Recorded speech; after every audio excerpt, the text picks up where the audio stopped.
Assalamualaikum warahmatullahi wabarakatuh. Kami dari kelompok 3 yang beranggotakan Salsabila Yuniar, Rian Eka Oktavian, Nainda Nazul Farosidah, dan Fauzan Dian Firmansyah akan mempresentasikan hasil diskusi kelompok kami mengenai efisiensi alokasi dan distribusi pendapatan. Ada 4 poin pembahasan yang akan kami bahas pada pertemuan ini, yaitu untuk poin yang pertama, pertukaran dan keseimbangan konsumsi antar individu. Yang kedua, efisiensi alokasi. Yang ketiga, landasan moral menurut Islam mengenai distribusi pendapatan. Yang keempat, peran pemerintah dalam distribusi pendapatan. Langsung saja kita bahas untuk poin yang pertama terlebih dahulu. Definisi dari pertukaran dalam ekonomi adalah suatu proses saling memberi dan diberi, seperti contoh proses jual beli yang terjadi di pasar. Konsumen membeli kebutuhan hidup di pasar dan menukarnya dengan uang yang dibutuhkan oleh penjual juga untuk memenuhi kebutuhan hidupnya. Keseimbangan umum merupakan seimbangnya harga beli terhadap harga jual, seimbangnya permintaan barang dengan penawaran barang, juga keseimbangan antara pengeluaran uang dan pemasukan, serta keseimbangan antara pendapatan dengan pengeluaran yang terjadi. Keseimbangan umum terjadi apabila pasar uang dan pasar barang berada dalam keseimbangan secara bersama-sama, dan keseimbangan tersebut diperoleh keseimbangan pendapatan nasional dan keseimbangan pada tingkat bunga. Misalkan dalam sebuah perekonomian, ada 10 juta barang. Jika semua barang mempunyai struktur pasar bersaing yang sempurna, maka penawaran dan permintaan dari 10 juta barang tersebut akan sama. Kondisi ini disebut keseimbangan umum. Dalam kondisi seperti ini, tidak ada seorang pun yang mampu menaikkan kepuasannya tanpa mengurangi kepuasan orang lain. Dengan kata lain, semua orang telah mengoptimalkan keputusannya. Semua konsumen telah menentukan pola konsumsinya, dan semua produsen telah menentukan pola produksinya. Keseimbangan umum adalah model analisis keseimbangan harga dan output pasar dengan pendekatan keterkaitan antar barang dan antar pasar dengan asumsi perfectly competitive price system. Efisiensi alokasi. Ekonomi Islam dibangun atas dasar agama Islam, maka dapat dikatakan sebagai bagian dari integral agama Islam. Ilmu ekonomi Islam merupakan ilmu yang mempelajari usaha manusia untuk mengalokasikan serta mengelola sumber daya agar menjadi falah, yang didasarkan pada prinsip-prinsip maupun nilai-nilai yang tercantum dalam Al-Quran dan As-Sunnah. Sehingga hal ini yang menjadi ciri yang paling utama membedakan antara ekonomi Islam dengan ekonomi kapitalis. Ekonomi Islam maupun ekonomi konvensional tentu sudah tidak asing lagi dengan efisiensi alokasi dan pendistribusian pendapatan. Namun, yang menjadi pembeda dalam efisiensi alokasi dalam ekonomi konvensional dikenal sebagai efficient allocation of goods, yaitu barang yang dikatakan efisien apabila tidak ada individu yang dapat meningkatkan utility-nya tanpa mengurangi utility yang lain. Efisiensi alokasi dalam konsep ekonomi konvensional dikenal sebagai efficiency allocation of goods, yaitu barang yang dikatakan efisien apabila tidak ada individu yang dapat meningkatkan utility-nya tanpa mengurangi utility yang lain.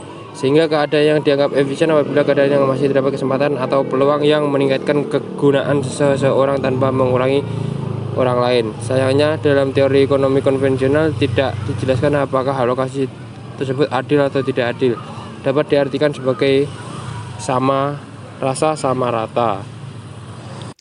Selanjutnya yang ketiga yaitu landasan moral menurut Islam mengenai distribusi pendapatan. Secara umum, Islam mengarahkan mekanisme distribusi pendapatan berbasis moral spiritual dalam pemeliharaan keadilan sosial pada setiap aktivitas ekonomi. Latar belakangnya karena ketidakseimbangan distribusi kekayaan adalah hal yang mendasari hampir semua konflik individu maupun sosial.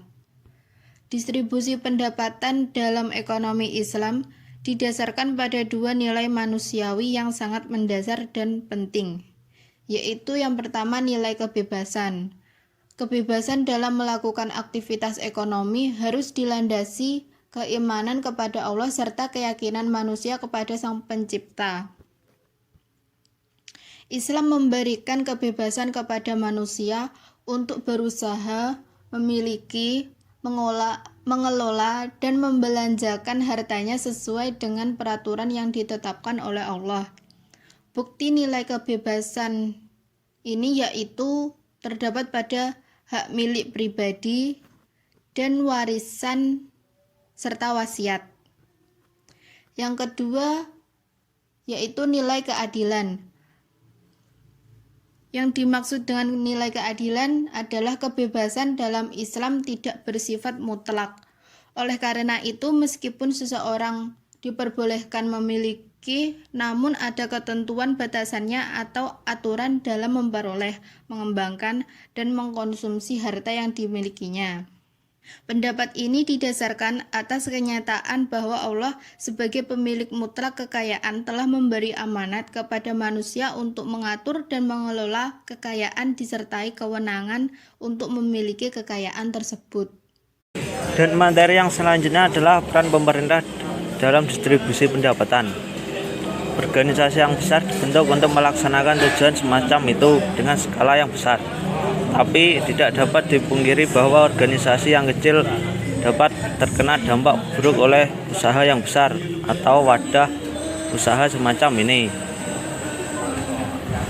Islam memandang bahwa tanggung jawab pemerintah bukan terbatas pada keamanan dalam negeri dan sistem keamanan yang mempunyai kekuatan yang antisipatif dalam serangan luar. Tetapi pertanggungjawaban pemerintah ini harus merupakan bagian dari program pencapaian masyarakat ideal, makmur, dan adil. Tugas penting pemerintah dalam perekonomian: 1. Mengawasi faktor